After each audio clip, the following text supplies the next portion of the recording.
waxaan ku bilaabaynaa salaanta inaynu soo dhaweyno wasiirada dhammaan wasaaradaha ka socda kala duwan ee dalka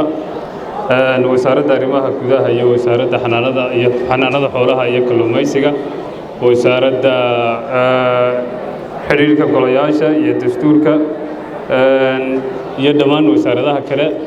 gobolka madaxweynaha gobolka oo ah gudoomiyaha gobolka maayarka gobolka magaalada degmadan iyo dhammaan marti sharafta meeshan isugu timi dhammaantiin waan idin salaamayaa waxaan idinku salaamayaa assalaamu calaykum waraxmatullaahi wabarakaatu salaan kadib annagu Premier Bank ahaan waxaanu ku faanaa in aanu dalka keenno system caalamiya oo qaabka looga shaqeynayo iyo sida dadku ay ugu shaqeynayaan iyo tababarada loo baahan yahay meel kastoo dunida aad tagto aad kula shaqeyn karto cid kastoo bangiga islaamiga ku shaqeysa oo aanay tacliintaadu iyo tababarkaagu noqon wax loo kala taasi waa arrin inagu xidhaysa dunida inagu hareeraysan hadday dhowda iyo hadday fog tahayba labo waxaan idinku bushaareynayna in Premier Bank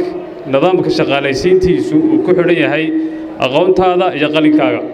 adigu haddii aqoontaada ay ku siiso inaad soo baxdana waad soo bixi haddii ay ku siin weydana cid aad canaanataa ma jirto taasna waa idinku bushaareynayna haddii ay ka dhigo Premier Bank ahaan waxaa kaloo aan ku faanaa wax weeyaan in aanan dadka shaqaalaysiin laakiin aanu dadka barno habka ay iyagu xorriyaddooda u qaadan lahaayeen oo ay shaqo abuur u samayn lahaayeen waxaa ka war haysaan in sanad kastaba bangigeegu uu si life u soo tabiyo program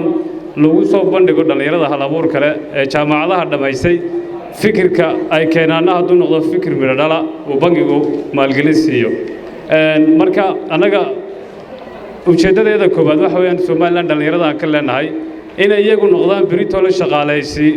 shaqaala siiyaashii dadka shaqadoonka ay aanay marka hore noqon dadka shaqada iyagu doona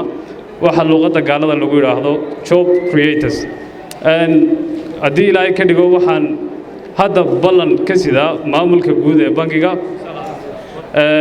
waxa aanu ballan qaadaynaa inaanu qaadano 5 qof oo aanu tababar siino waqtina ku baxo aqoon ku filan aanu siino haddii ilaahay ka dhigo taasi waa taas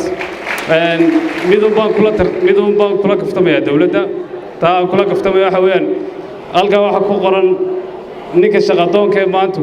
waa shaqasiyaha beritole waxaan ka codsan lahaa dawladda in aynu isku dayno inaynu jaamacadahana ku qasabno dawladda iyo dadka la shaqeeyana ku qasabnay bulshada iyo bangiyada iyo dhammaan businessyada inay dadka baraan inay shaqada iyagu samaystaan aanay shaqada dooran si ummaddu ay uga kaaftoonto cid u daba fadhiista mustaqbalkiisa wassalaamu calaykum waraxmatullah